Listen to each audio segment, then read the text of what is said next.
Emergency. Queen's Quest arrived. Emergency. Queen's Quest arrived. Emergency. Queen's Quest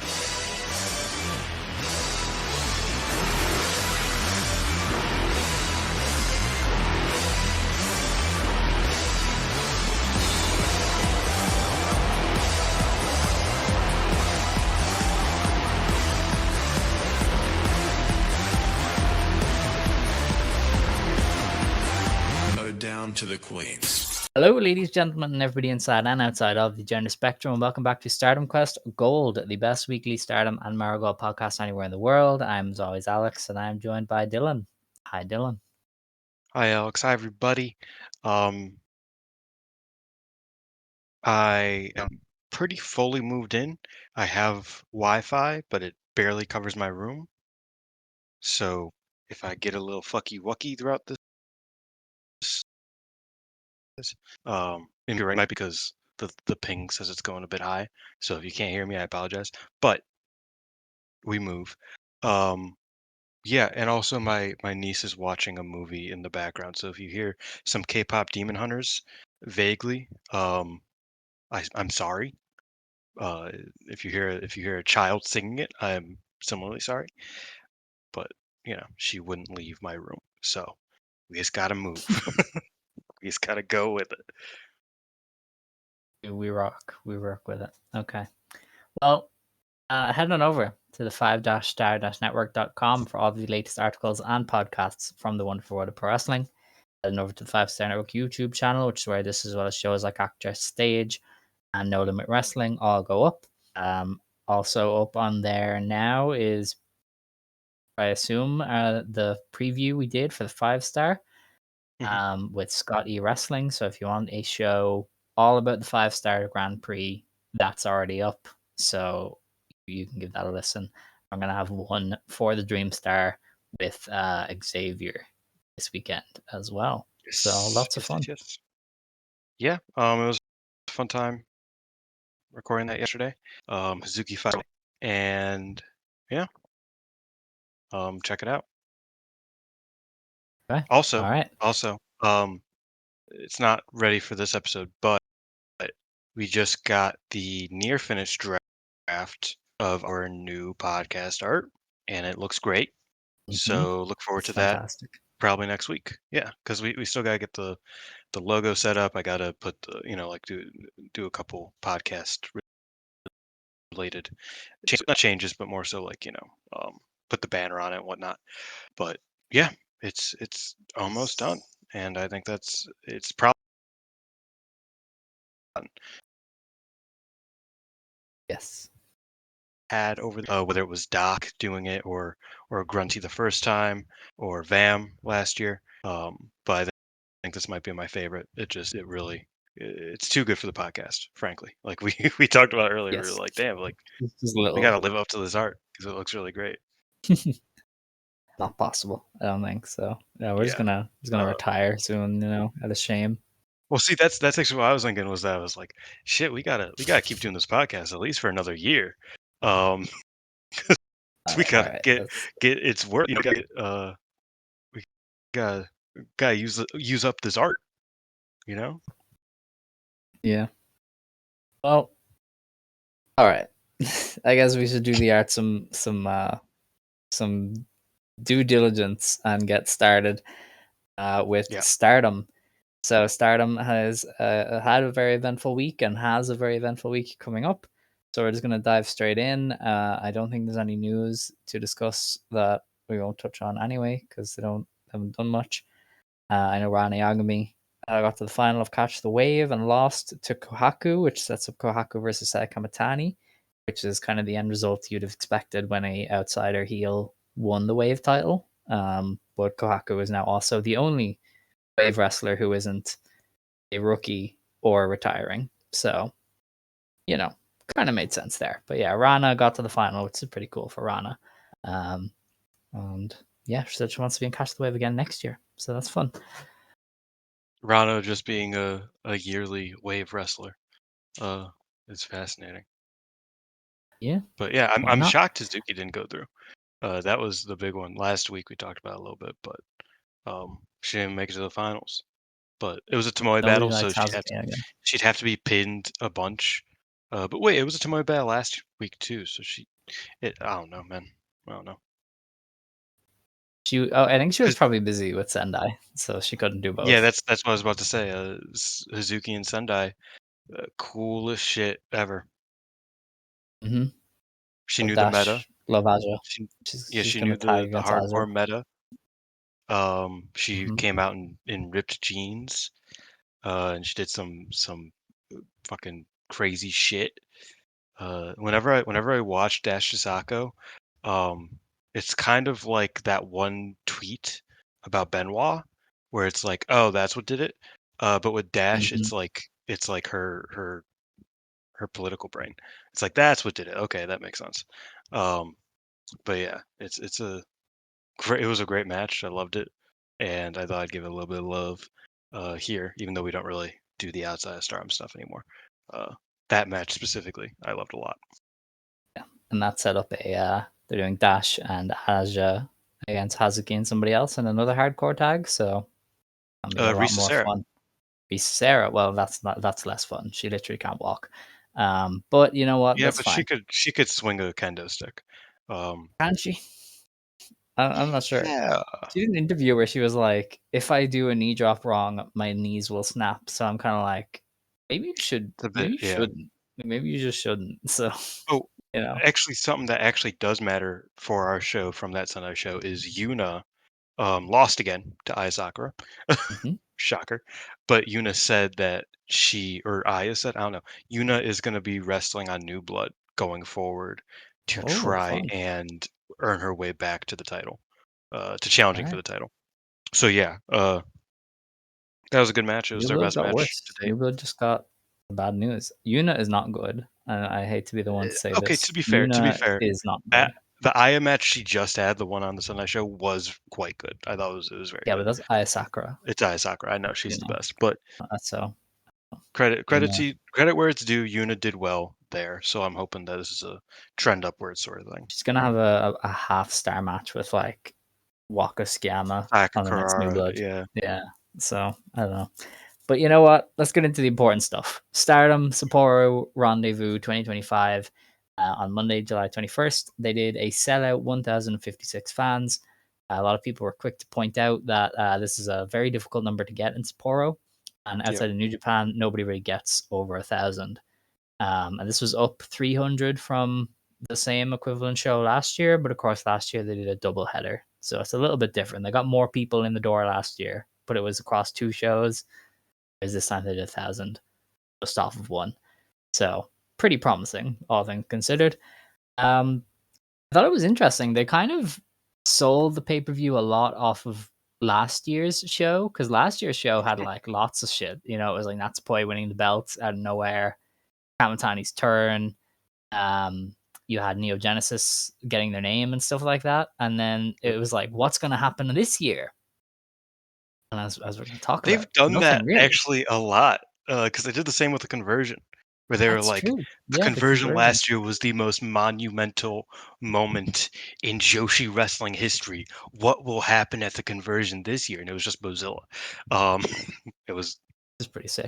But I mean, yes, but they were like, this is the last year. This literally was the end. Like this was like monumental shit. 2 years, like it's, and then they just didn't really do anything. And I felt similarly about this year. I mean, the show was good. I thought that the Rendezvous show from top to bottom was a fun show to watch. Especially the opening two matches and the final two matches. I thought that they bookended the show incredibly well. But yeah, nothing really happened, like at all. yes. Yeah. Was Like you running can in skip place. this match Yeah. realistically. I mean, like good matches happen, so you shouldn't. But you could skip this show and nothing would change in your life, uh, in a funny way, because last year was the exact opposite. It was like the most monumental show of the year. Yes. All right. Well, we'll discuss that a bit more later. So we're gonna get into Damn. it. Future of Stardom Championship. Hina defended it against Sayaka Kurara in 13.5 minutes with a mud splash. We knew Hina was likely to win because I don't think they're gonna skip the Kurara the pre-Carrara gen entirely for this belt. So I think one of those is going to take it instead of her. And also she's being wheeled off to lose to Azusa Inaba for one of the JTO belts. So just wouldn't have been good optics. As far as the match goes, though, Hina has kind of perfected the art of this opener. She just goes in there, hits all her shit, gets near falls, gets the crowd up, and then goes home. And it works. It just works pretty well every time. Yeah, Tina is one of my favorite champions in wrestling. I realized, like, I just enjoy all of her work. Like, like I just enjoy all of her Yeah. title matches. They're always a highlight, and I think part of it is that it's like you kind of have low expectations, low key, because it's like, I mean, yeah, it's a future belt. Like you aren't Mm-hmm. supposed to get much out of it, but the three sisters all have in different ways, and I think Hina has the most interesting uh Future Star title match style of the three because Rena was just doing like big match stardom. Like she was just doing Yeah. like stardom big matches. She was doing white belt reigns matches, but maybe a little bit weaker because of the wrestlers she had to wrestle against. And Hanan did like 6 minute sprints. I don't know if any future title match of hers went over like 8 minutes. My niece is upset. Um, she ran out, whatever. Um, I don't know if any of her matches went over 8 minutes or so. And Hina is kind of doing a mix of both, where it's like very clearly its own style. Um, and it's a sprinty style, but there is a lot of legs to every match. You know what I mean? Like she does have like a strong match flow. And I've really enjoyed basically everything she's done in this reign. Yeah, I was going to disprove you there, but Hanan literally had all sub 8 minutes outside of two. So Yep. you were correct. Yeah, so Hina's is a thing of her own. It is very similar to Hanan, and then Hanan was consistently put in as the opener of a show and kind of told to get the crowd up, and Hina is kind of similar. But I think Hina just has a better variety of offense generally to keep the matches interesting. Like she's just running through all of her shit, but it's all really good stuff. So you're kind of into it.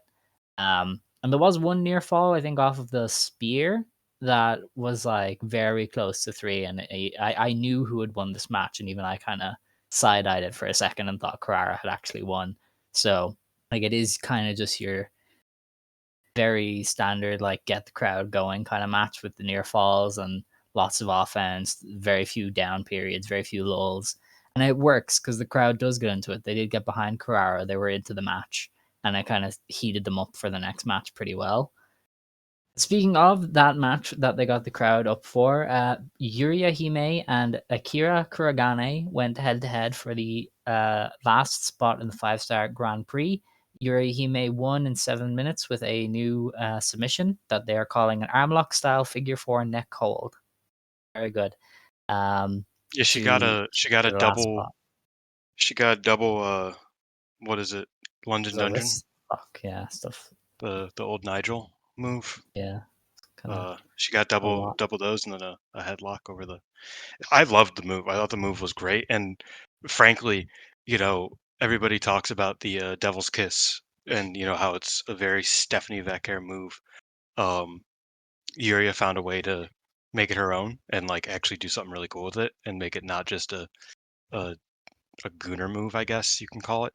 Um, I quite liked what she like. That's it's a really cool like combination to finish a match to get that submission in. So yeah, I was really cool with the finish. What did you think about this match, actually, Alex? It was okay. I thought there was like they started with a lot of intensity and the kind of rivalry that's been brewing between them to be the best of their class, and then it settled into this like really boring submission spot, and I was like, oh, all right. And then they went to the finish, so I was like, it was okay, but I definitely don't think they're ready for 7 minute matches with each other. Um, I but like disagree. I thought this was Yuria's good. offense was like the main filler. She was doing the boots, and her boots are good, and her leg drop is good. And She yeah, fucking bealed her across the ring one point. She she like just did. fucking just she was dog walking her. Poor Um, Akira. Yeah, no, that was the thing about this match that I kind of watched and realized, and we talked about it briefly. I thought you were insane for feeling differently than me because I watched this and I was like, Yuria can slot into matches with her block much better than Akira can because like Yuria just has offense. You know what I mean? Like she could just it's like okay, and then you come back, you do a big boot, you do a leg drop, and then you lose. Whereas Akira, it's like Akira stylistically is a bit more broad. Not even broad. She does a lot of submissions. Some of them are good occasionally. Some of them aren't. But yeah, I thought this match kind of showed me that it's like Yuri Hime uh is a good fit for the tournament this year because I just don't know if Akira has enough tools yet to dip into for tournament matches. Whereas I think Yuria has, you know, a handful of offensive moves that just work. Um, I don't know. Akira just carries herself better. She'd carry herself in the tournament fairly well. That's really it. You just like the way she looks because she looks cool. Well, no, but like she stalks out to the ring, looks angry all the time. Like I feel like that just gives you an energy boost right off bat that Yuria doesn't. So Because I don't she know. she just waits to wrestle better. Like she just she doesn't need to be the most badass looking person on the planet like Akira is. Akira, admittedly, very badass. Like she looks like a badass. She looks really dope. She has a cool look. I really like Akira, um, but like Yuri just has better work. Like I said it. I think I tweeted it maybe. That for every like one submission spot Akira would do all right, Yuria would get up, boot her in the face a couple times, and you know leg drop her or feel her or just drop kick her, whatever. Like she would like do shit and really progress the match forward, and then Akira would get back to control and not really do that. Um,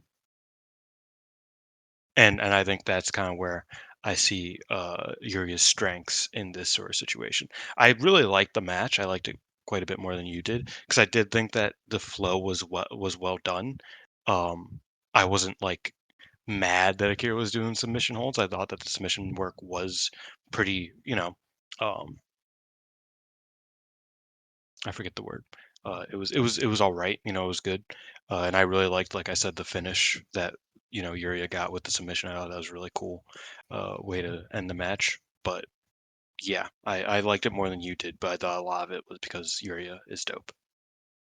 All right, well, you're wrong, and Akira should have got in. Anyway, our next match was Mi Vida Loca, Suzu Suzuki, Rina Yamashita, and Bozilla beating Azumi, Miyu Masaki, and Mei Seira of Neo Genesis. Bozilla beat Miyu in just under 9 minutes with a pile driver. And I really enjoyed this. I thought it was very good. I just love how the wrestlers in Stardom work off of Bozilla. I think it's much better than how they did in Marigold, just because of the stylistic differences in the company. Like they just bounce off of Bozilla. They just get absolutely run over by Bozilla, as opposed to kind of trying to go band for band with her like they did in Marigold. And it's just much more interesting. I also thought Rina Yamashita and Mei Seira did some really fun stuff. Suzu, surprisingly, was probably one of the most anonymous people in the match, but even still, I thought it was good. And I like what these factions do together. And I think they're really just one of the better parts of the cards. Um, yeah, Azumi also didn't really do much. It was like Azumi and Suzu, who feel like you know pretty pivotal parts of this match. They are the de facto leaders of their teams um, in this match, and they both didn't really do much at all. So that was a bit of a bummer. But yeah, I thought Bozilla did well against Miyu. Mainly, that was the main thing. And Maysair is always cool, but I didn't really get much from this match. I thought it was you know a pretty forgettable one, if It's anything. crazy. But I still thought it was fun. All right. Well, that's I all we think I need. think I think the light in Azumi's eyes is kind of gone, which is She concerning knows she's dropping that for me belt. as a fan. Yeah, for me as a fan of hers, I was like, I don't know, something feels off. Like she doesn't seem like she cares much anymore. Not even like in ring because she can do this in her sleep. But I was like, huh. Well, shouldn't have stayed to be part of a dying brand. That was a Yeah, bad decision. she she stuck around and was like, "Yeah, I'll be Starlight Kid's lackey as long as I get to wrestle in America." And they said, "Oh, sorry, we don't do American shows anymore." And it's like, "Oh, that's lovely."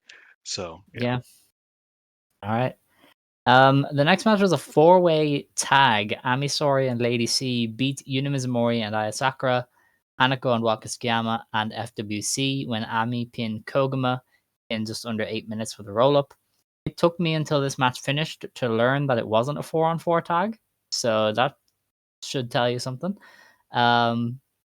They killed me with the Waka butt comedy, and then they kind of just started to get going towards the end, and then Ami simply pinned Koguma, and that was it. And I was like, oh, all right, sure, cool, I guess. yeah. Yeah, If I said the last match was forgettable, I think this one was much more forgettable. Um, yeah. We who? got Ami and Lady C back together. That was nice. Yeah, I actually like them a lot. I think they should like win the tag belts low key. Like they're Yeah. really good together. I think they've both grown into it. So yeah, that'd be cool. All right. We had Hanan, Saida, Momokogo, and Kiko Furusawa beat Natsuko Tora, Rocca, Momwanabe, and Konami of Hate. Hanan pinned Rocca with the 17 in just under 9 minutes after Momo Watanabe accidentally kicked Rocca in the head. The match was good when it was a preview tag for Thursday. BMI and WingGori could basically do this in their sleep at this point, but there was a lot of Konami stuff that I was like, all right, cool. And then it ended. So it was okay. Like it was a decent match, but I kind of expect more from Hate usually. But I guess they were just saving themselves for Thursday. You're really good at like being like this match was bad, but there's a reason for it. It's because I like them. Um, and I respect that of you. Yeah. I didn't like this match either. That's the thing. I liked the first two matches and I liked the last two matches, but in between you, I don't have much. You know what I Yeah. mean? If I'm being honest, like it just like there isn't really much for me to not even there's not even much for me to like critique. It just was kind of whatever. Um this match once again saw Momo uh fail her team, Yes. which I like think that's just part of the act. I think they're just yeah, I they're Jerry or Tom or whichever one. They're Tom who always fucks up. Like that's just it. wait, Momo but that's a kicks them or different hits them team. with the bat, and that's it. That's a different team. This is more applicable because Tom and Jerry literally did the thing on repeat, and No, Hate but is kind of in that cycle. Tom and Jerry fucked with like they weren't teammates. No, No, Tom was what definitely this the is aggressor. what this is Fraxium, but they don't acknowledge it. Yes. Okay. That's more applicable. Where It it's is. like Fraxium, it's always like, damn, we should probably stop doing that, don't you think? Uh, but it just keeps going, and that's like kind of like the bit. This is that, but imagine if they completely unironically had zero comments about it ever. Yeah. It's been going on for 2 years, and they have never mentioned it. Like maybe not 2 years, but like a year, like like a full year of Momo accidentally hitting Tekla with the bat, and then or hitting Natsuko with the bat, or actually hitting Natsuko with the bat to fake the turn. Like this has been happening for like a year. Uh, so you would think eventually they'd be like, "Oh, this like keeps happening," and it happens like every week. It's not even like oh, they use it every couple months to make it make it work. Like no, this happens every week. Like are you gonna say something eventually? But whatever.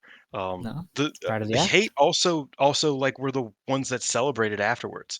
Like BMI 2000 picked up the belts and started like jumping them like they had just won. It didn't. Well, yeah, they don't.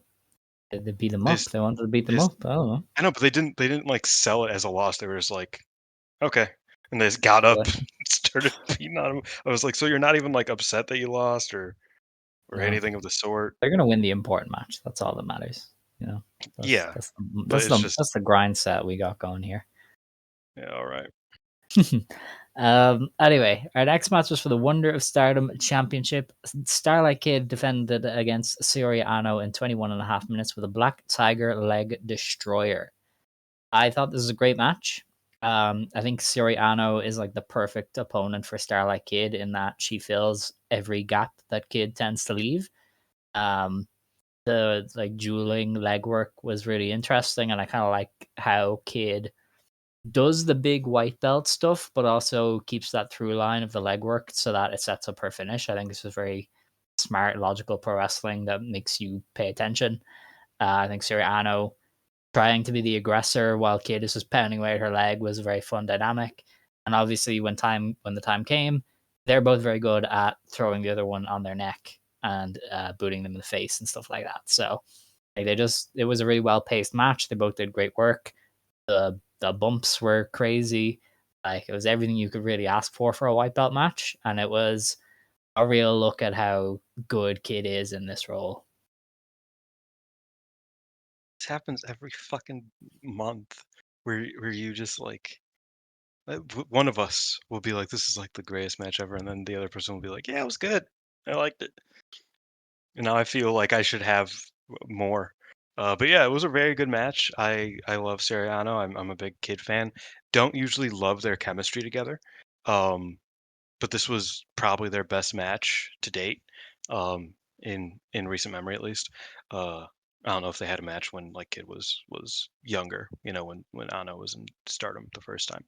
Um, but I think this was the first match that I saw of them that I was like, yeah, this works. Um, wasn't as crazy about it as you were. I think that there were uh, some holes in it in that I think I think the best part about Anno title matches is her frankly being able to throw some bombs, and the legwork kind of got in the way of her being able to throw the bombs as effectively and in the right places. Um, so it's like that, like they had to do the match without that, and that's okay because that was the story of the match. Was like it was a different match than the typical Anno big match. So it's not like I was, like devastated about it, but I prefer those matches from Anno. So it was missing a little something for my tastes, but I still thought it was a great match, and yeah, they both did tremendous work against each other, especially in the legwork department, that I appreciated. Well, that's your perspective, but I thought Kid did really well. And Mhm. I just thought her and Anno mixed the legwork quite well. Like I thought Anno trying to do legwork back was really smart. No, so do Um, I thought it was a cool, unique match. In a time where I kind of wanted more hilariously a less unique match from Anno specifically. Uh, I just wanted her that's to crazy. go burr burr burr burr burr. You know what She I mean? did. They did not forget to do the Berber Burrs. So I think we're The okay. burr burr burr. Do you know what specifically what I'm referencing? I'm referencing I'm hoping the it's Zima Ion the from TNA, but that's probably no not. the Lilo and Stitch where Stitch goes burr burr burr. Burr. Oh shit! Yeah, that's Xavi classic. sends that fucking video like every day to me. Yes. Well, But yeah, my reference point was TNA, so that's fair. says a lot. Get ready to fly. uh, yeah, but yeah, that was a great match. So Yeah, it was very good. it is a good champ. Mhm. We then got onto the World of Stardom Championship match. Saya Kamitani defended against Natsupoi in 25 minutes with a swivel star crusher. Um, you know, they've kind of made Kamatani defending the belt feel like a big thing. Like this, like I think this pay per view on its own was kind of okay, and then you have Saya Natsupoi squaring off and with his big fight feel. I think it really salvaged the pay per view and made it worthwhile. Because even just like when the match started and they were kind of staring down, I was like, okay, we're here for this. And I just thought they had a pretty great match. I think they have a better one in them. But they Yeah. managed to I mix mean, together, we've seen them have a yes, better one. the instant Uh, classic. one of my favorite Stardom matches of the past handful of years. Yeah. Was Saya versus Natsupoi. I think this was a good mix of everything that they do now, though. Like Saya brought the dramatics, she brought the big pinfalls and the everything like that. Natsupoi brought the crazy bumps, and they also brought in the Tam Nakano spirit that you expected when the entire pre-match video was about Tam Nakano, but without kind of going overboard the way Tam often did. I thought they were able to balance the Tamisms fairly well with their own stuff. So it was kind of just like a very stiff, well paced match. I thought the wrestling was well done. The pace, as I said, was good. Natsupoi took some sick like neck bumps on moves that she did not need to. I think Kamitani is a much cleaner wrestler than she was when she first turned heel. So now you have her being a very big star, and she's back to being like really snappy and fluid in the ring. And like Yeah. Natsupoi is the big test of that, and she kept up with Natsupoi very well. So I think this was just a very well done match all around. Kind of below the best of the best, but definitely up in that region for me. Yeah, I really liked it. I thought it was a great match. I would agree that I think there are levels that they have in them that we didn't quite see here. But I mean, I've always been the guy that said that Saya Natsupoi is a much better pairing one-on-one than Tam Natsupoi, or than Tam Natsupoi or Tam Saya for that matter. Uh, and I think it's a relatively untapped pairing. Um, we talked about it a bit on the 5-star preview. So spoilers if you didn't go out your way to see that yet. Um, it feels like this will be revisited. Mm-hmm. It feels like this might be the match they revisit, and Natsupoi does get the win over Saya sometime next year for the belt. That feels like a logical step here, because I do think that there is another another mile they can go for this match. With that being said, I thought the match was great. I thought Natsupoi was working out of her mind. I thought Saya did a great job as well. I would agree. I think a lot of what Saya was missing when she first turned heel is there now. It's not quite at the level that she was pre-injury last year, but I attribute that mostly to the injury, than more so than I attribute it to her heel work. I think she's really figured it out. Um, that's the thing. Even if like Saya Kamitani isn't my favorite wrestler anymore, or anywhere close to it really, and I find some of her character attributes a bit annoying, or just like unfitting, or whatever it may be. I still think that she's a great worker, and I'm really happy to see her get back to this level. Uh, Even if she's a clip farmer, I saw her look at the hard cam and then drag Natsupoi up and then just do trade forearms. I was like, okay, so you that was for Twitter. Uh, like, let's go all the way up to the hard cam and push her down the stairs. It's like, It's real. yeah. I no, I appreciate it. It was a fun spot. Um, but yeah, and one thing about Natsupoi that I want to give her credit for is that as much as it took a lot away from her white belt run, and just like a a big chunk of her run as a top star, so to speak, um, her learning to work the arm has paid dividends recently, because I feel like it gives another layer to matches. Uh, Not even in that like she focuses them, but I remember at one point during this match, she grabbed an armbar. Like she got an armbar on side, and I was like, oh shit, that might be like a difference maker. That could actually like impact this match pretty heavily, because it's a move that matters. She was workshopping this all fucking fall winter last year. You know what I mean? So it's like I do appreciate what that can do for her now, and giving her a big sort of handful of moves, and a strategy to use in matches, even when it isn't a focus. Like in this match had next to no arm work. Like that wasn't a thing they were doing. But when she did get the armbar, and I was like, that could actually like change the complexion of this match, as the commentators used to say. So I really appreciate that, even though it took a while, and it was a bit of a slog to get through. Natsupoi has come out the other end of her limb work era, and can now use that to kind of hit near falls, or falsies in these big title matches. I really like that. Yeah, no, I think they if they had a bigger match, they could definitely milk those near falls a little bit better, because I know they both can. But I did think they did some good ones here. But that is besides the point. They did a lot of good work around that. But yeah, definitely a match that makes you look at Natsupoi as the next up. Crowd is very into the match. Crowd is very into her.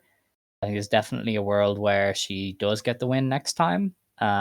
They didn't really leave it open the way they did with like the Tam stuff. Because Yeah, that was the I thing. I remember, I was so shocked that she just won clean, like, yeah, super clean, ultra clean, not a single, like, even not even, like, pushing the ref out of the way, like, not there was not a single dirty move, there was not a single foul play in this match, like, at all, outside of, like, throwing into chairs, which they both did. mm, So that was probably the biggest surprise of the match, um, was 0, like, Natsupoi just ate the loss straight up as possible. yeah, and Saya literally kicked her in the face after and stood on her face a bit. It was like, "Get out of my ring," and I just thought, "Wow, that is Which is crazy." very Tam. I mean, Kinda, Tam just lost every match in the tournament last year, if you yeah. remember. Well, Clean, I feel like almost that all of was them clean. partially the point here, because you had both of the big ones in Cosmic Angels eat shit and lose, basically. So I think Yeah. that could be like part of the story. So I have to wait and see how they kind of tell it. But I definitely don't think it was accidental that Natsupoi and Saori Anou lost the tag title match and then lost their big title matches here as well. So that'd be something to keep an eye on, I think, If this for wasn't maybe a redemption. literally if this wasn't literally a week before the 5-star and the 5-star happened in, like, a month, I would be 100% certain that they were the final. I still think that they Yeah. have a very likely chance of being the final, uh, but, like, I think Hanan and Ami, we kinda came to the conclusion that makes probably the most sense, for the 5-star final. Mhm. Um, but, like, legitimately, if it wasn't literally, starting this next week, I think that would be the most surefire, uh, Yeah. No, final, I because agree. that just feels where they're going, is they want the Cosmic Angel top duo to, kind of come back from the fray, get their Mhm. redemption sort of thing. So, yeah, I do think that sets them up for at least an interesting 5-star because, like I said, it feels like they should be finalists, but either of them winning feels soon. So Yeah. it's like an interesting wrinkle going into the tournament.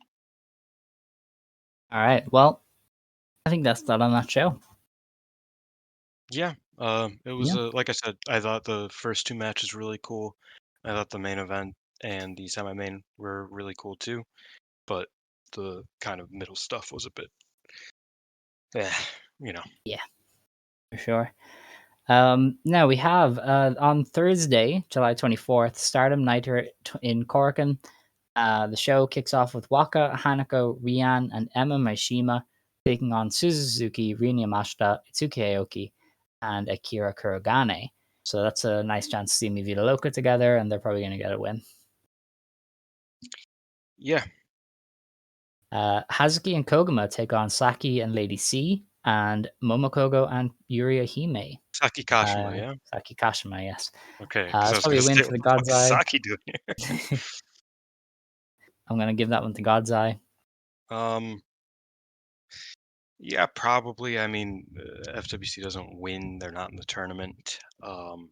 Yeah. Ooh, you skipped the 0 hour, So the 0 yeah, match, I don't do but zero. that looks really good is the problem. Um, Well, Aya versus Kikyo is yeah, I'm watching that. I'm more okay. likely to watch that than no, actually, this is a fine card. Never mind. We kind of have to watch most of it. Um, Yeah, the next match, Ms. Kantanzu presents Easy Vinegar Starlight Kid, Miyo Masaki versus Azusa Inaba and Unexpected Vinegar. it's definitely Fukigen Death. Yeah. This is a sponsored match for those who don't know, Yeah, and I'm sure it'll be fun. Yay. yeah. Um, Natsupoi, Saori Anou, Yuna Mizumori, and Sayaka Kurara take on Ami Sourei, Hina, Tomoki Inaba, and Rana Yagami. Should be God's Eye, but Not sure. Let me see very quickly. I'm looking at the schedule.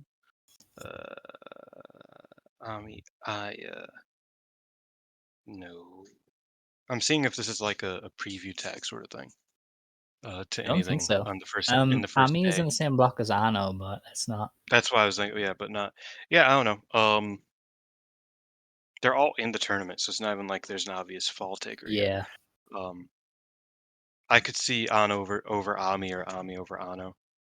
I All right. think like to, and then kind of turn it back around Yeah. for the tournament when it happens. Okay. We have a high speed championship match. We've unretired the high speedo. Mei Sarah defends against Hanoka from Wave. So that's gonna be a fine match, I'm sure. Most people probably still forget the rules, the new rules of the belt. So that's gonna be fun.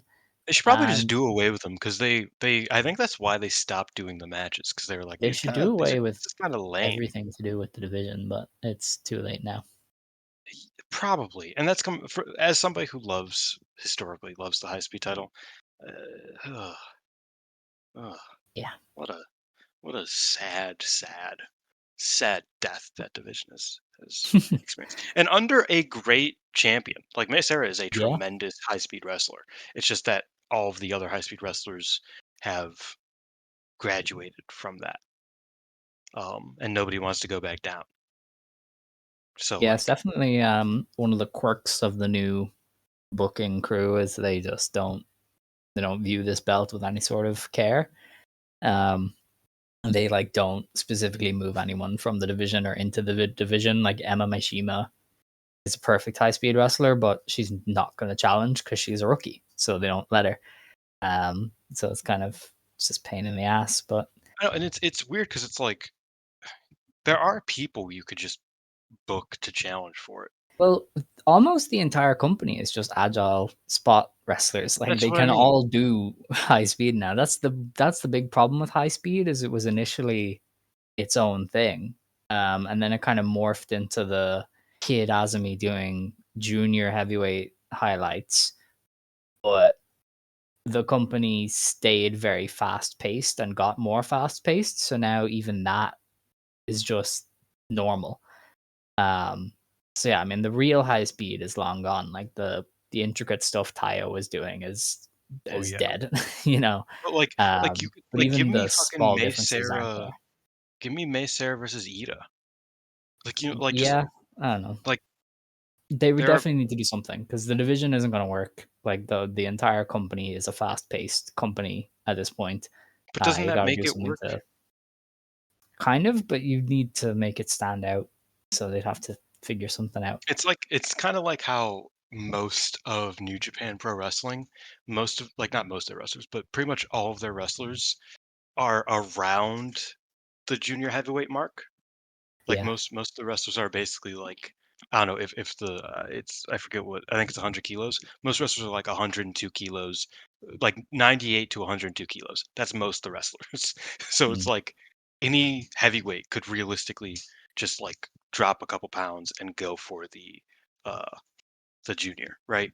Uh, so it's like I don't know. It's a I don't know. I think that opens it up. I think they're just scared. I think they're on some geek shit. They're on some pussy shit. Maybe. We have the interesting match here. It's the Sareee crew of her, Chi-Chi, and Miku Kanai taking on Saya Kamitani, Momo Watanabe, and Konami. I think this will be a win for Hate. I think Sareee is going to eat some crow, and one of her rookies is going to lose. Probably Kanai, because That's I Kanai. don't think she's ever won. But yeah, this is mostly just be build up to Sareee Momo and maybe Sareee Saya. I don't know if they're going to do that. I don't know the logistics of doing that, but you know, they're gonna tease it maybe. So, but yeah, Um, sorry, Momo. It's the main focus. yeah, I don't know. I would love it if this like was more of a. I actually think Konami over Miku is happening probably. Yeah, And maybe. then Saori beats Konami first night because that's the Oh, I first thing they forgot they're have in the to. same block. Yeah, They're in the they're the first night match. They're the first. They're I totally probably. Dude, Konami literally skipped my mind. They're one of like 3 matches that could main event that first night. No. They're the least likely of the 3, Yeah. but Okay. But yeah. yeah. All right. So yeah, I think Konami over Miku. Would love to see Momo turn babyface before the that 5 ain't star, so she happening. has a chance to win it. Stop. But yeah, Stop the cope. We have a New Japan Strong Women's appreciate Championship that. match. Azumi takes on Bozilla. I think Bozilla wins. I just there's no strong shows to defend this title on. Bozilla is more likely to just kind of take dates in America to defend the belt. You can toss her on Forbidden Door if you really, really want to. I think Bozilla just makes more sense than Azumi with the current state of New Japan Strong. Like I just don't see what Azumi would do with this title. So I'm gonna go with Bozilla. Yeah, yeah. I don't know what we're doing here anymore. Azumi FC is suffering. Yeah. There's nothing good in this world Yeah. anymore. She should probably just lose, frankly. Yeah. You know what I mean? Like I don't know. I don't think there's anything else to say.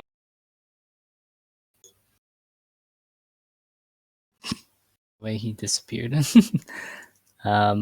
Yeah, I mean Forbidden Door is like an interesting one, but it looks like Sareee is going to get one of the matches there if she's healthy. So, and I don't know if Mercedes is going to want another match with Azumi when she's already been in 2 3 ways with her. So I imagine if Monet was throwing her weight around, it would be to get a Bozilla match instead of Azumi. Um, maybe Athena will defend the Ring of Honor belt, but very unlikely. So yeah, I mean Bozilla seems easier to build to a Forbidden Door match if that's definitely what they want to do.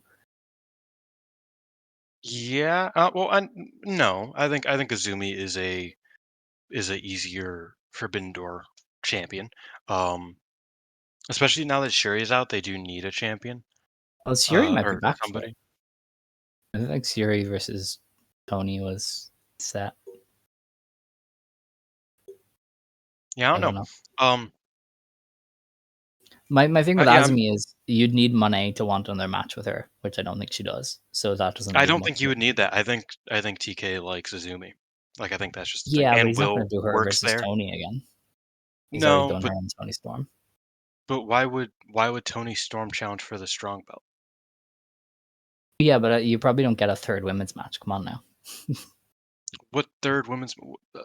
I don't. Well, I think Tony you're. and Mercedes probably have singles matches on Forbidden Door. For the New Japan Strong Belt, you'd need another one.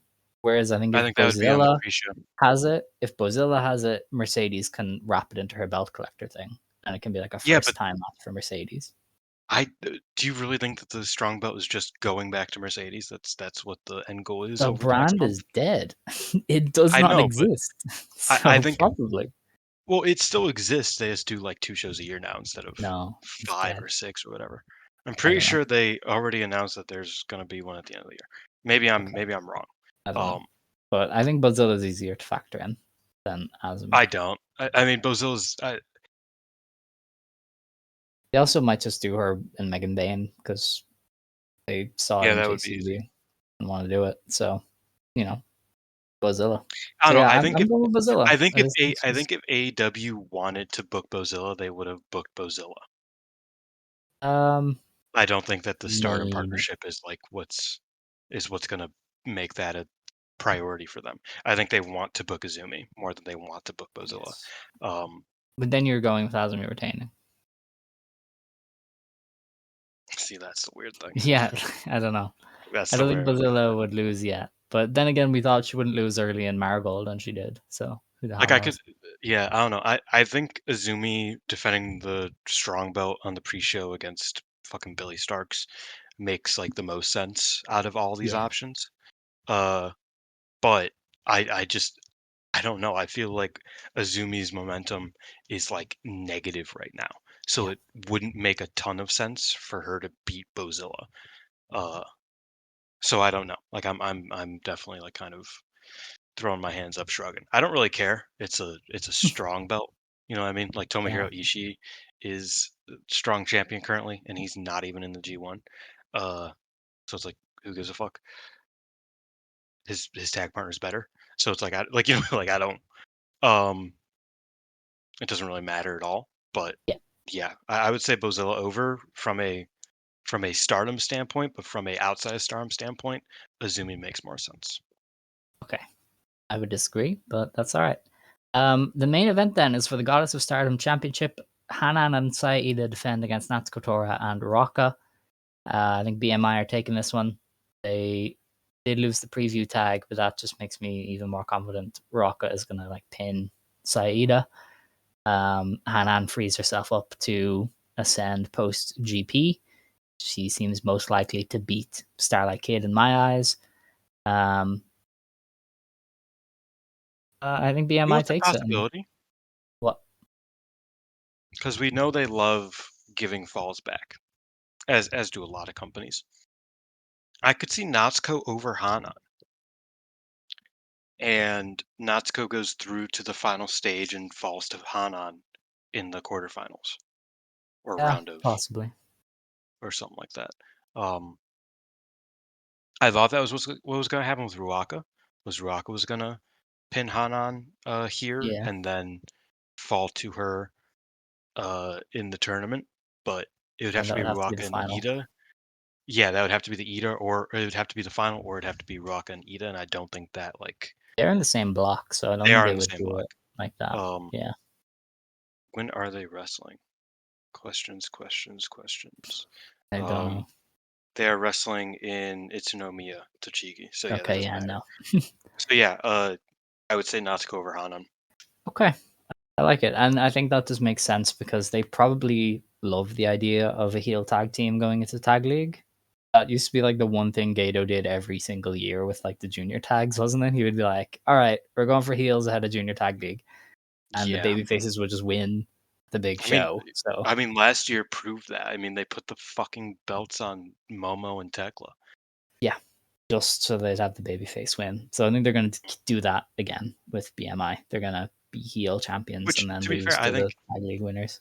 I think that's kind of what gives me pause about Ami winning the 5-star. Well, actually, she could win it, lose, and then just Yeah, she's winning win both. the God League too. Didn't Micah go to the final of both last Yeah, year?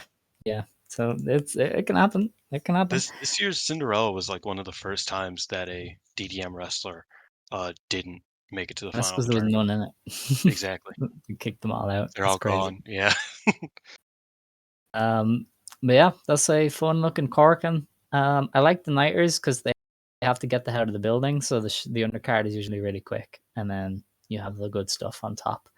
Um, let's see. Now we have on the 27th, 27. the first day of the 5-star Grand Prix. This is an Ode to Ward Gymnasium, and we start off. This is not in order, just by the way. So, Red Stars A, Saya Kamitani versus Lady C. I think Saya Kamitani wins that one. They will play up the QQ stuff, but I don't think they will do it enough to have Lady C go over. Yeah, I would agree. May Sarah versus Waka Tsukiyama, also in Red Stars A. That's probably a win for May. That is a terrifying match. It is. Because that is upset potential. No. Please don't do that. Yeah, May should win. Also, Red Stars A, Azusa Inaba takes Looking on. at truthfully looking at basically this entire show, I don't know if there's any upsets that should happen outside of Okay, like well, my tastes for like like a we'll talk about it in a few. Go let on. me rock your world. Azusa Inaba versus Hanan. I think Azusa wins. Double champ Azusa. Hanan getting put behind the 8 ball after losing the tag belts. Yeah, I I mean, think it could happen. I think Hanan beyond that could probably just like win most of her matches. Yeah. Like that can be her big loss, her big upset. Mhm. Start off with the stumble and then making it to the final of the tournament probably. Yeah. Uh, yeah, no, I could see it. I'm cool with All it right, too. I think that's one of the people in the block that should be upsetting people. that's true. Because I truthfully, I think actually I'm not sure. Waka is New Blood champ, so I think Azusa might beat her. Possibly. I don't know. We'll see. Go on. Red Stars A, B Priestley makes her return to the company to take on Yuna Mizumori. This one is going to end with a Queen's Landing. Shouts out the Queen's Landing one Or time. maybe the Kamigoye. She does that now. Possibly, yeah. Maybe she's afraid of Toyota. I would be afraid of Manama Toyota. But, Is what I. that's just me. Especially since her niece is rocking around these Yeah, days. that's true. Um, yeah, B's Let's obviously go. going. Let's see. Red Stars B kicks off with Starlight Kid versus Tomoka Inaba. They That might do a should be draw Inaba. there. Ooh, or a Yeah, draw. or Yeah, Inaba I think wins. a draw works. I don't think Kid wins because I imagine. Well, they've been setting up Inaba, maybe challenging her all year, so maybe they just This keep is the going. first time matchup. Yeah, We've but never they've run this. like interacted in tags and been like, "Hey, we're gonna wrestle," and they never do. So, Yeah, I would love a Inaba win here. Red Stars B Rion versus Rena, the namesakes. Rena is gonna win there. Yeah, I hope she's cleared. I think she'll be cleared because she was at the Sapporo show and she was active as a second. So I'm hoping that it's more precaution leading up to the tournament. But yeah, um, obviously Rena goes over there. I don't know if Rion even gets a win in this tournament. Outside of maybe Natsuko like DQing herself. I don't know. Oh, fun! His next one is fun. Red Stars B, Azumi versus Natsuko Tora. I like that. I like that Oh, match. Historical match. That was, I believe, one of Natsuko's debut matches. maybe. One of the first couple. It might have been a tag, but Natsuko and Azumi go way back. Yeah, it could be fun. I think. Yeah, Tora over. Yeah, probably. I think that Yeah. will be a thing that will need a tiebreaker later on. Like I think that'll probably be an important. Mm. Like I said, I think Natsuko could get in.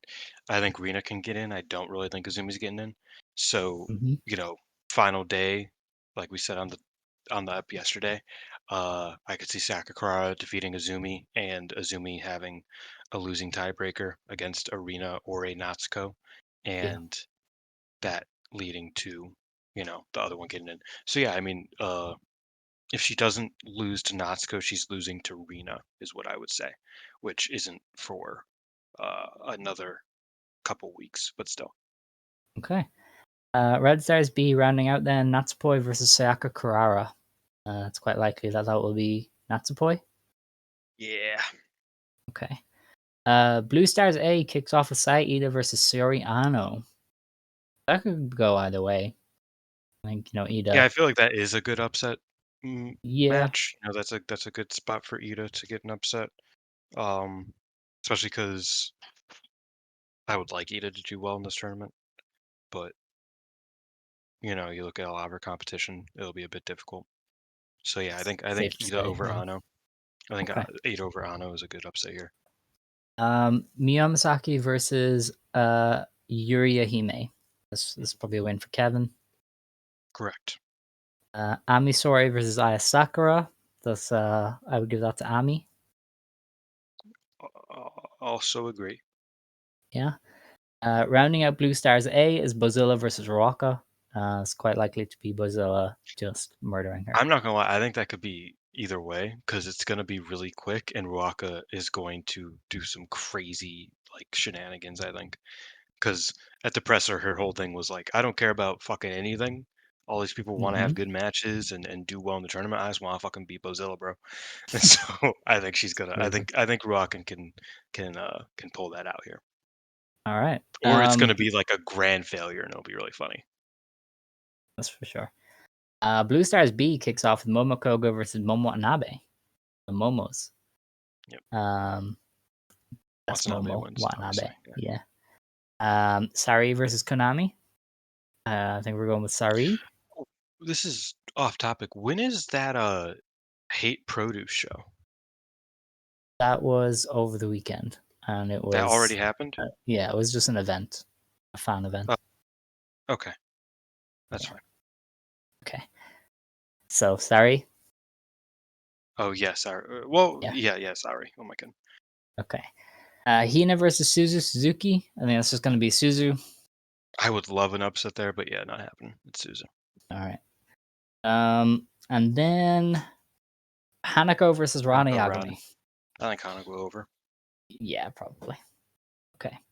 We're going to be so wrong about that, and it's going to be very funny, but we'll be back next week to discuss that one and get into the 5-star, which is very quickly underway. They have 3 more shows in the following 7 days.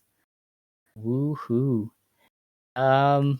But with that, we are on to Marigold. Marigold just today had some big news. They officially opened their dojo. They've been building for a while, and it came out that Shuji Kondo is now kind of overseeing training. I kind of consider it the Milano role, where Milano isn't the day-to-day trainer, but he is the focus guy. An He's kind of overseer. signing off on everything. Um, I was kind of unsure on why Shuji Kondo because he's very random to get in, but apparently he's had a lot of experience training women's wrestlers. He said he worked with Wrestle One and would have trained Hana Kimura He and he he trained partially trained everybody. Reika Saiki. He trained everybody in Wrestle One.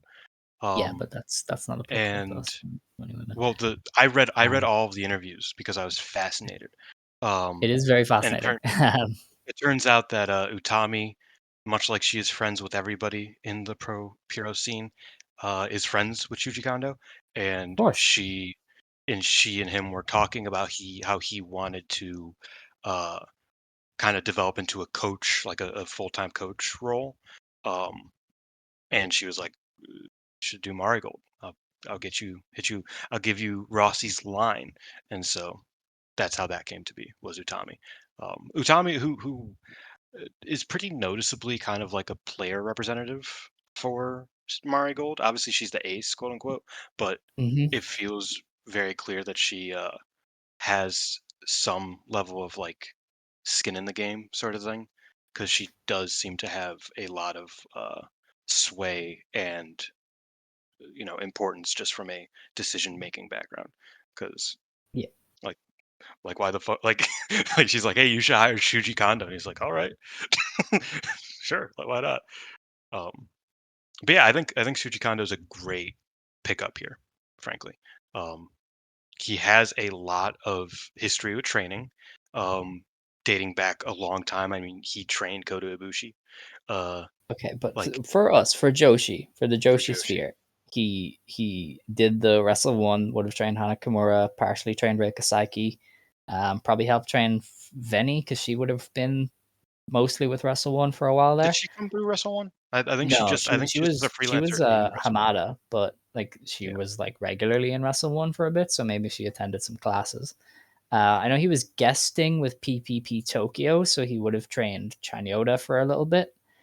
Um, so the vibe I get, because he's also got a gym, is that he focuses on power stuff, which I think with Marigold fits their identity a lot. Like the power wrestling is a very big part of what they do. You know, Mirai, Iono, Utami, they all run shoulders at each other a lot.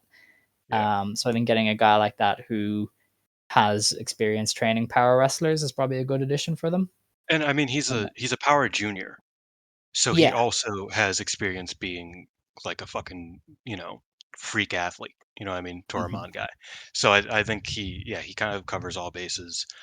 And again, in the interviews, he kind of was saying that I don't I don't need to impart stylistic like I don't need to give people style advice because they all know like who they are. Oh fuck. Yeah. What? My internet just started being jumpy Oh, because I was talking about Shuji Kondo, I guess. But yeah, he was like, they all know who they are. They just need more consistency. Mm-hmm. in their abilities. He's like they're all fundamentally incredibly good workers. They just want to do more than they can, and they fuck it up. Like that was basically like his stance. He's like people were saying that they were like he because obviously the botch count was a big story in Japan for Marigold, and he was like, Yeah, I mean they're good. Like they're good. Yeah. They just they just kind of fuck up sometimes when they try to do more than they can. So I'm going to make sure that everything they do is something that they can do and that they Yeah. know they could do and that there's no doubt about it. And I think that's what Marigold needs. Like I think stylistically, all the wrestlers kind of know who they are, and that's kind of and they know the house style. Uh, so I think Kondo just kind of coming in to um, ensure that they have that direction to being more consistent and not making mistakes is a great person to bring in. Like he is Yeah. a And he's fundamental not guy. training. He's not taking over the road. No, It's still no, for real. Mirai. It's still whoever helps Mirai. So It's you're Mariah not and going to see a Utami. huge change. He's just an added brain in the room, which is Yeah, good. Which is what every pro wrestling promotion needs. They need those veteran brains in the room to keep things going. So that was fun. A fun morning where it was like, Rossi. who? Shuji Kondo? It was Okay, a very sure. random. I was pumped because I Very love Shuji random. Kondo. I'm a big Shuji Kondo fan. Yeah. Um, but yeah, Rossi also said that he's like, yeah, Shuji Kondo. He's harsh, but he like will never make a wrestler do something that they don't know how to do. Like that's not how he trains. And he's like in that way, he's not old school at all. And that's kind of perfect. And I was like, that's good. That's good because we've heard horror stories of of trainers just being like, yeah, you can't do that, so just kill yourself trying to, because you're a pro wrestler. You should be able to do that. Um, so it Yeah. sounds like his way of teaching will probably lend itself well to Marigold. And again, he's just a coach. He's Um, not training them necessarily. yes. They also last week announced the blocks for the Dreamstar Grand Prix. The Dream League is Utami Hayashishita, Mayu Iwatani, Koki, Victoria Yuzuki, Sareee Yamaoka, Chiaki, Rei Seto, and Senka Akatsuki. Star League then is Mai Sakurai, Miko Aono, Mirai, Chikagoto, Kazuna Tanaka, Misa Matsui, Nagisa Nozaki, and Chanyota. We'll obviously preview that fully at the end of the week with Xavier. I think the interesting reception was that Star League is the better league, and I can kind of Yeah. see where that comes from. I think the Dream League is like peaks higher when you have Utami, Mayu, right? Like that's very Mhm. high highs. But I definitely think Star League has a better base. You have Mai Sakurai, Miko Ono, Mirai, Chanyoda, and Gochika, and basically Misa Matsui, who are all capable of putting on a decent match in their sleep. I think And that's probably Nozaki why, when she cares. yeah, like you have a block there in Star League of at worst solid wrestling, and I think that's Yeah. maybe why And I think the I think general consensus is Star League is the better one. hilariously, the only person you didn't mention, Kazuna has been doing good work as well this year. Like she's definitely improved. Um, so I expect her to have a better tournament than she did last year, which was a bit shaky to say the least. Hmm. So yeah, I mean, like when the weakest wrestler is Kazuna and everybody else is very good. I guess Chan Yoda also just doesn't have reps. I found out when I was putting together the schedule, Chan Yoda only has like 40 singles matches ever. Yes. Not even. I think it's less than that. Um, but yeah, so that's kind of insane. But yeah, I mean, this is a. I think Star League is better. I imagine Hmm. Mayu was probably like, "Hey, can I wrestle like all the young wrestlers that I like, not named Misa Matsui?" And they were like, "Sure." Um, Yeah. because I like because I imagine that that's kind of what the point is Mayu trying to get a lot out of a Sareee and a Chiaki and a Reiseto. And even a Koki. Like I think that's a lot Yeah. of Well, what. they also they do see Koki and Yuzuki as I think bigger than we do, so that would also fill it out a bit more. Yeah, true. Yeah. Just eyeballing it, my initial reaction was we're getting a Koki versus Aono final. Like looking at the last day, looking at who's in each block, I think Koki and Aono makes a lot of sense to me. But of course, we can preview that in detail with Xavier. But I don't know if you agree or if you think I'm crazy. No, I think that Um, sounds about right. I mean, if they yeah, want to get real ballsy, I could see them doing Yuzuki. I don't know. that would be But difficult. I think it'll be really hard for her to get a win over Mayu. Yeah, that's not Yeah, that's happening it. yet. Mayu's very particular about her uh her proteges winning against her. So Yes, poor like Starlight Kid. think about like Azumi's pinned Mayu like twice and Starlight Kid never did. Like that's what I mean. Like Hmm. uh so yeah, I think Yuzuki actually struggles in that more than like a Sareee even would. Uh Not saying Sareee will beat her, but more than like a Sareee would because Mayu views Yuzuki as like her protege. All right. Now we have. We only can really review the one show. The weekend, Marigold basically ran Saturday through Monday. Because of that, they only uploaded one show earlier today. But I was quite busy, so I wasn't able to watch it. Yep. Same. So we're just gonna look at the Korakuen, which was last Wednesday, one of the most awkward possible days for us. Because it's very hard to find it on the cage match as well because they don't go back that far. Hmm. Results, Burning Desire. All right, here we are. So this is on the 16th of July. They announced an attendance of 1,020, which I think is very, very good for a Wednesday. I know Yeah. obviously they did Iroha versus Utami, but I think you had to do the legwork to build to Iroha versus Utami, and they did that very Well, they did well. back work. They did mostly. It was back work and then leg work, but I Okay, digress. sure.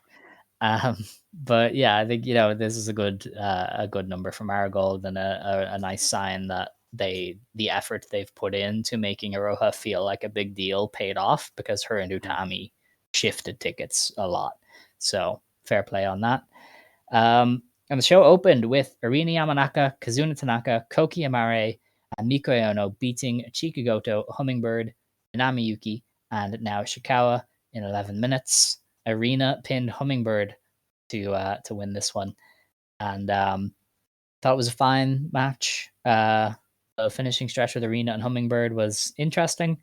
Hummingbird whiffed on some of her strikes and then got her head kicked in by Erina, which was great. So that was all we I needed. had fun. The Losers Club over there. Um, they were doing bits. They were funny. Yeah, Uh, so I'm a big guy. I no, appreciated that. Yeah, it was a good match. yeah. Darkness Revolution, Chiaki, Misamatsui, Nagisa Nozaki, and Rei Sato beat Chanyota, Megaton, Mirai, and Yuki Yamazaki in 9 minutes. Rhea, as you'd expect, got the win for her team with the stretch muffler on Megaton, who gave up almost immediately. Well, no, not even the stretch muffler. She was about to go for the cattle, and Cattle then mutilation, yeah. That's before she could even like get it in, Megaton gave up.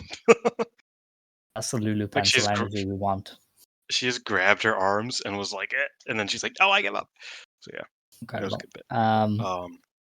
Rhea Seto was definitely the odd one out in Darkness Revolution. Yeah, She's going to have to adjust to working with them. The other three are just very natural together. And then there was Rhea.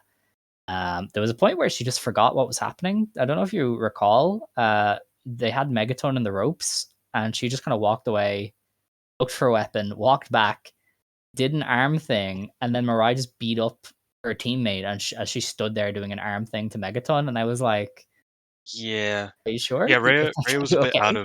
Rhea was notably out of sync. Yeah. Um, and we'll see how that goes. I think early on, I think her and Yuka were doing some stuff early on, and she was being very heelish, and I was like, Mm, I don't think you have to be doing all this. But then later on, her just kind of bullying Megaton, I saw the vision a lot more.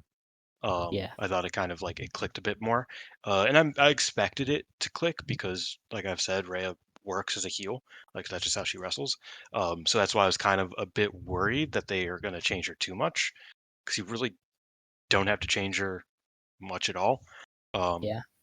But yeah, I mean, this is the one thing that I kind of wish we got to see the weekend stuff for is to see if Rhea has like settled into her role more or not, Mm, because I think that will just kind of come with time. Because I don't think yeah. she like has any glaring issues as a heel, as much as she just Well, kind of except seems she out of place for now. forgot. Yeah, she just forgot the match.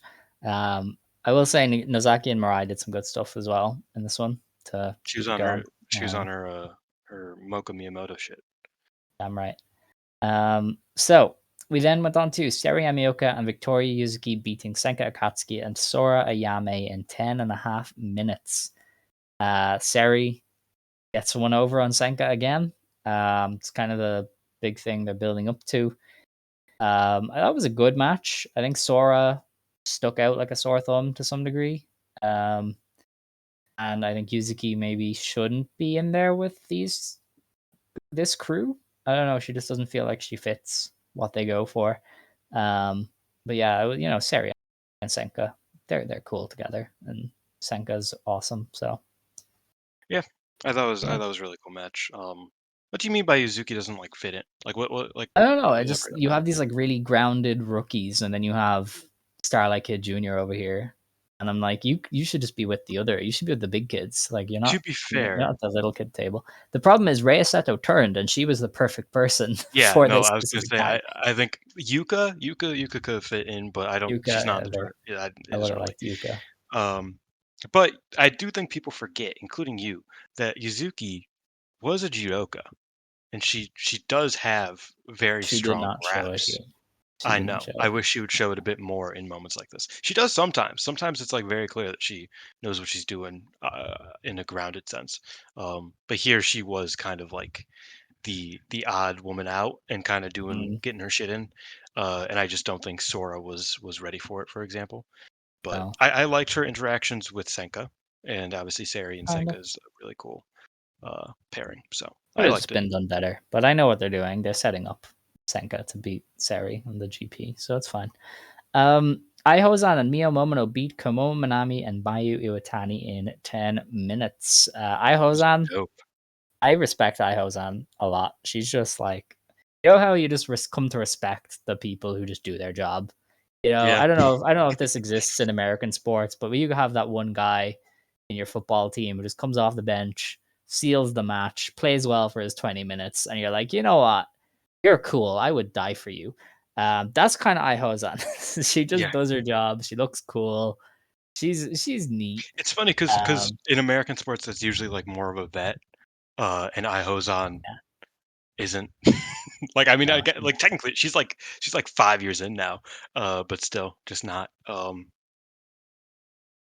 Yeah, her no, though, I get what you mean obviously though. Mio Momono and Mayu Iwatani squared off, Some of and the it coolest was I've seen. incredible. It was so good. I love it. Legit, like the first 10 seconds, I was like, "This is oh my god, Yeah.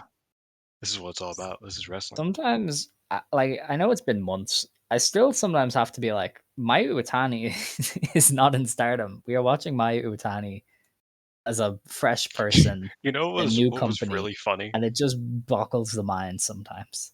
I don't know. This is a bit off. It's not off topic. It's about Mayu, but the digest for the dojo opening was released today, Oh, lovely. and I don't know if Scott possessed Sunny in this moment, but Sunny was interviewing Mayu at the like in the front of the dojo, and she was just talking about like, oh yeah, it's all painted white. I really like that, and we're gonna all grow here, whatever. And then Sunny like pans over to the titles, and he's like, oh yeah, this is your title with the Superfly. She's like, yeah, that's mine. And then he like pans over to the other ones, and he's like, those are your titles soon. And she's like, soon. You're right. So she's like, not yet. I've only been here a few months, but they will be mine. And I was like, okay, Scott. That's real. With the yeah, let's just give all the belts to Mayu. Sure, why not? I found that But pretty yeah, funny. they did enough to tease Mayu and Mio in this one. We're obviously going to get a full fledged version later, but yeah, this gave us a nice taste. And Komomo as well, I thought fit with everybody. This is more her Yeah, speed. She's a very quick, very fast paced wrestler. and she finally got to be quick, fast paced, and you could just tell that she's going to be a big talent eventually when the chains are off. So, the Yeah, post match, obviously, I thought everything Miyamoto did was pretty incredible. yeah, She's she's had great. good first week back. I Yeah, I really love enjoyed all her matches. the Veni Aja tag as well. Her just like Yeah, blocking the bin shot with her hat, and Aja like being like, "Dude, what?" it's really funny. That Yeah, was great. I love Aja. Um, good story. so the post match for this Mio moment, I was like, "Hey Mayu, I want the Superfly belt," and somebody came out and interrupted us. And usually, that would be a bad thing, right? Somebody getting in the way of Mayu versus Mio normally would make you the biggest heel in the universe, but it was based God Queen Erina Yamanaka who wants a Superfly title match with Mayu. And Mio Momono was like, "Who the hell is this?" I asked first, and Mayu said, "Don't you talk on Erina Yamanaka, okay? I love Arena, and she's getting a first. She's getting the shot first, okay? You could wait in line, Mio Momono. I want to face Erina Yamanaka." So And Mayu he was like, "Who Iwatani the fuck is knows the this, bro? I don't know her." Mio is just jealous that she only is as she tall as Arena's knee. she That's later all. tweeted. She was like, "Oh, apparently the bitch do yoga. I don't know, like that. Apparently she does some yoga. That's the yoga Mio needs girl." to respect our next Superfly champion. Dude, I do That's all I love gotta that say. Mayu was like when I first saw Marigold, I saw you, and I was like, "This girl, she gets it." And then It's I found great. out you don't work here. So it's like Yeah. Arena. That was the of everybody. I mean, I love Arena, but that's like No, Mayu just she's being like, based. "I'm She's based. like," Maya she was sees straight it. up was like, "I'm an Arena mark. I'm an Yeah, Arena guy. Like I like her. we all I are. like you." The Um, thing is, you think Arena is tall, so I was like, like I think she's tall, so it's like, wait, Superfly, that doesn't really make much sense. But she's actually not like that insanely tall. She's only like an inch or two taller than Mayu. yeah. Um, so like, She does yoga, so she's and like that's what I was gonna say. 0% body She's fat. yeah, there's she's there's no skin on the bone. she's slimmer than Mayu, and Mayu's Yeah. very slim, so it makes sense. But at first I was like, Superfly, you look Mm. really tall to be, but hey, I was I'm also rocking with it. shocked. But yeah. And that was set up for Shinjuku Face. They didn't say when the winner would face Mio, but I'm assuming it's at a Marvelous Corkin. I don't know if this is That would right, be but cool. they tend to always run Corkin in August. I think it's the anniversary of Marvelous, so they always run it in August. So I assume they'll run Mayu versus Mio on a Marvelous show. You're not going to do it in the middle of the Dreamstar. It just wouldn't make sense. So Well, no, you could, because some of these shows only have like a match on. yeah, but you're not doing it in the middle of nowhere. A Corkin won't need it. So I don't know. I think they'll do it on a Marvelous show. I'd have to check their schedule, but I do remember Marvelous usually runs Cork in August, so I don't know. But we'll talk about that when it comes. Our next match was for the United National Championship. Mai Sakurai defended against Riko Kawahata, 10.5 minutes. I thought it was a good match. Probably the lowest I've been on Mai Sakurai. I was kind of like, yeah, I've kind of seen this now. Let's let's Yeah, I let's, thought this let's was evolve. this was the weakest of her defenses, which is a shame Mm, because I really love both of them. Part of it can be blamed on like Rico doesn't know how to be a heel, yeah. but she also doesn't know how to be a heel in 10 minutes. Um, Yeah. in a Mai is 10-minute also title used match. to going a bit longer. She's used Yeah, to like like 15 sweet spot. it was a bit of a harsh launch because like really when you think about it, uh a lot of heels, a lot of beginner heels. And this is something that you could probably attribute to Saya last year a bit, but also she just was kind of clunky in general. One thing you can attribute to a lot of new heels is that the first chunk of their matches are usually pretty boring because they don't know how to really like grab a grab a crowd as a heel yet. They could do their big stuff as and do like heel stuff then, but early on is usually where they suffer. Um, I still think to this day that Saya Kamitani struggles much more in the early going of her matches than any other aspect of wrestling. Um, and I think Rico has that issue. The thing is that this match was 10 minutes, and it's like the first 5 minutes were like Rico not knowing how to be a heel in the beginning of a match.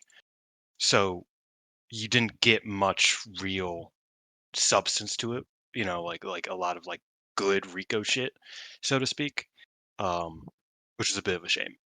Still thought it was a very good match. Still quite liked it, but it was just short. Didn't really show much from either of them that is new or super exciting. It was perfectly acceptable, but yeah, a bit of a bummer compared to Mm. Mai's other defenses, which have all been a step above this, I would say. Yeah, no, I agree. Definitely the first time I've been like, okay, let's just get the belt off Mai. We're ready. But Mm. I don't want to do that because she's never getting it again. So, Yeah, she's not we'll she's not see. getting that red. She's not getting white again. So No. let's enjoy this while we can. So we had the Marigold World Title and GHC Women's Title match went to Takumi Iroha and Utami Hayashishita wrestled to a double knockout in 56 minutes. This was the talk of the town for days, and I compare this a little bit to the Siri match that got 5.5 in that I think you just had to be there. Like you just had to see this unravel in front of your eyes, or you're never going to enjoy it as much as other people did. Like I enjoyed this match as it happened. Uh, I Oh no, understand I think all there's. of the bad stuff. Like Mm. I get it. Uh, Takumi having her knee popped back into place and then 10 minutes later wrestling like nothing happened. I get it. The pace, I get it.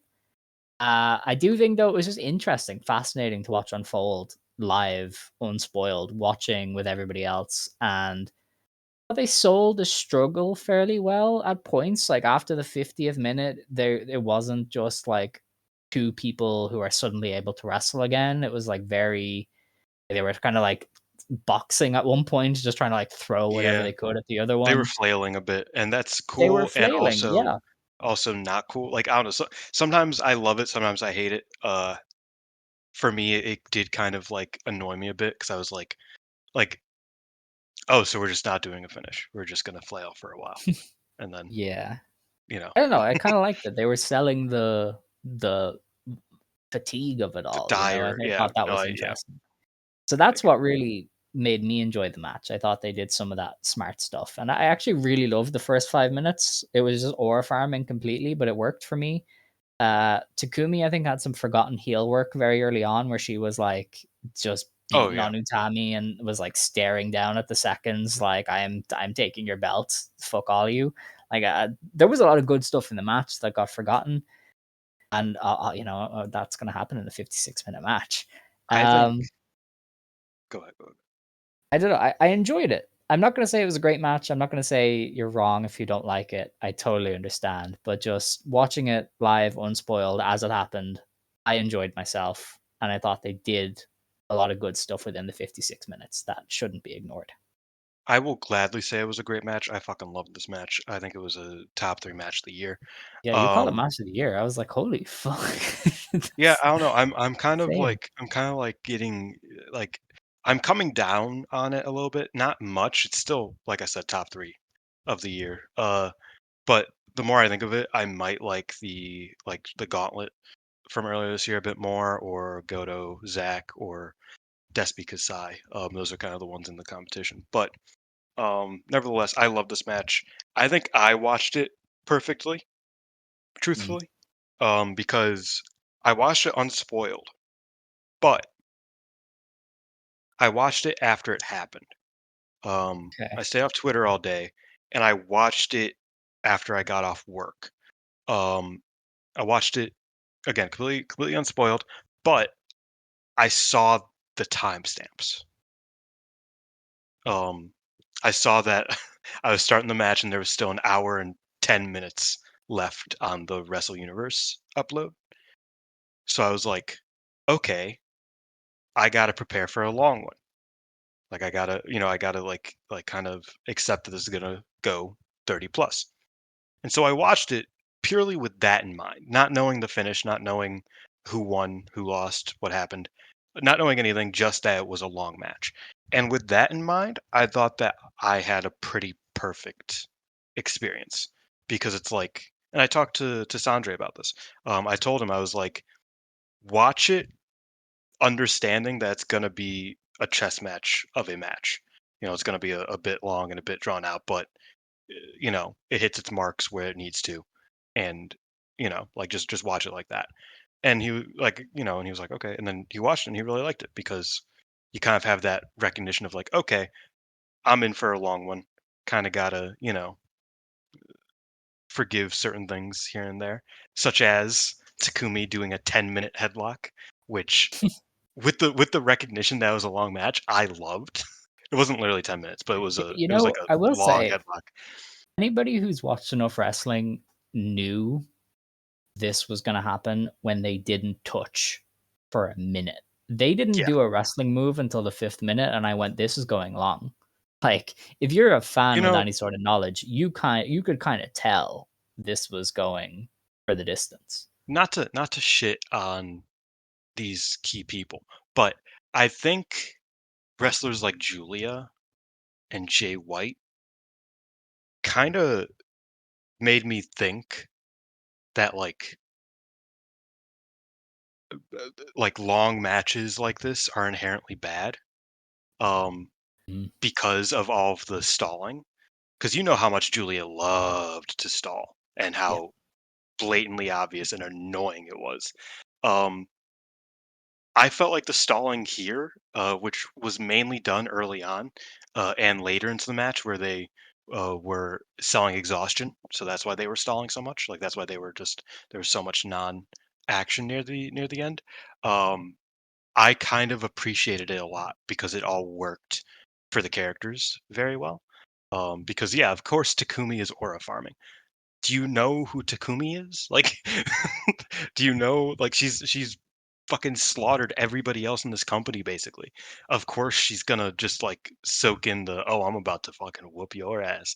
This is gonna be so fucking cool. Like that makes sense. And Utami's fucking right up there with her as a goddamn aura farmer. Like that is what these wrestlers are. And like I said, I loved the super long headlock where Takumi's just like, nah, man, we staying right here. You're gonna have to think about this.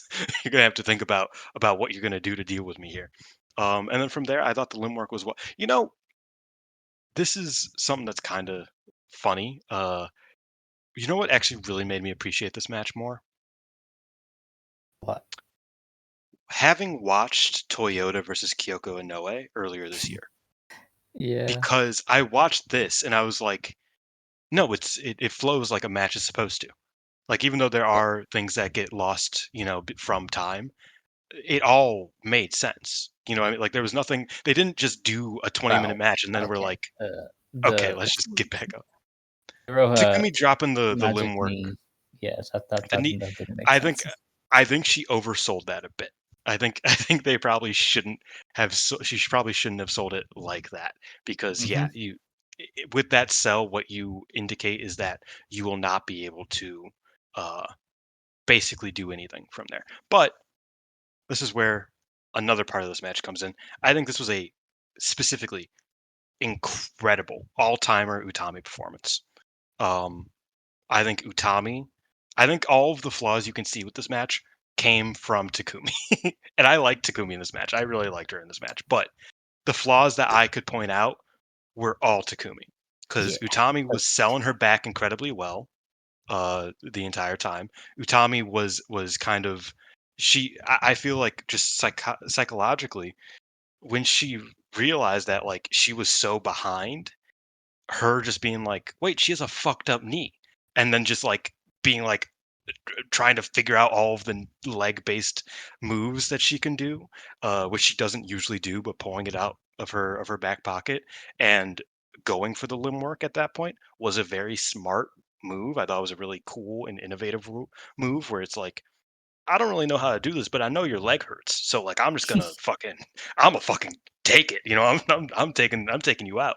Like I thought that was a really cool move. Her selling was on point. I felt like Utami just did an incredible job. Um, I think the couple of points where I was like, was Takumi, one, not targeting the back more near the end, because if you remember, Utami was pretty much targeting the leg outside of trying to do like her moves. She was targeting the leg until the end, more or less. Takumi just stopped like just stop touching Utami's back at all for the last 20 minutes, which I was a bit like, just punch her in the back and just just get an advantage by doing a backbreaker or something. Like just like call back to 20 minutes ago. That's how you have to do that in long matches. That's just how it works. And then the finish. I thought the finish was a bit of a letdown. Yeah, I'm very torn on the finish because I both hated it in real time and have grown to be like, they kind of just were exhausted. So yeah, I guess they would just you know what fall on their I faces and knock it off. you, You do know? you know how I am about double knockouts? Yeah, Momo versus Kagetsu kind of ruined them for I me. knew you'd bring up Kagetsu. Yeah. Because like it sold Momo's Peach Sunrise as the strongest move in the company by far. Because Kagetsu was one of the first people to kick out of it, but then he Mhm. stayed down for 10, and Momo did too. That was how the double knockout happened. Was Momo hit her finish, Kagetsu kicked out because he's a beast, but then they stayed down because Momo was exhausted and Kagetsu just took the strongest move in the company. If Takumi just hit the running 3 and couldn't get back up, I think that would have been a perfect finish. Like I truthfully, don't I know. think I I kind think of like if them just kind of falling on their face. I think, and not to blame a non wrestler, I think the announcer kind of sold too, because she missed 9. She didn't say 9 when Tommy yelled 9, so everybody was like, "Wait, so oh, it's over." Uh, so it was I kind think of it like was easy off, to tell. huh? Tommy made it very easy to see that they Yeah. called it. But yeah, just like I don't know. I thought the finish. I would agree with you that it's like it was warranted. Um, I'm an emphatic finish type of guy. You know, what I mean, that's just kind of what I like. One last big burst and then the finish instead of just kind of petering out. Even though petering out does make more sense, uh, Mm.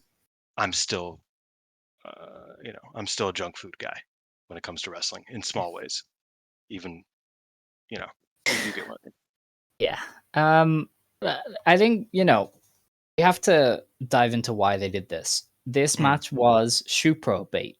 They want match of the year votes. They want to be seen amongst the Puro big boys. They saw that with Utami Siri. We've seen it with some of the Tam stuff. Like her, remember when like Tam and Mayu went 30 and it was like voted match of the year by the native fan base?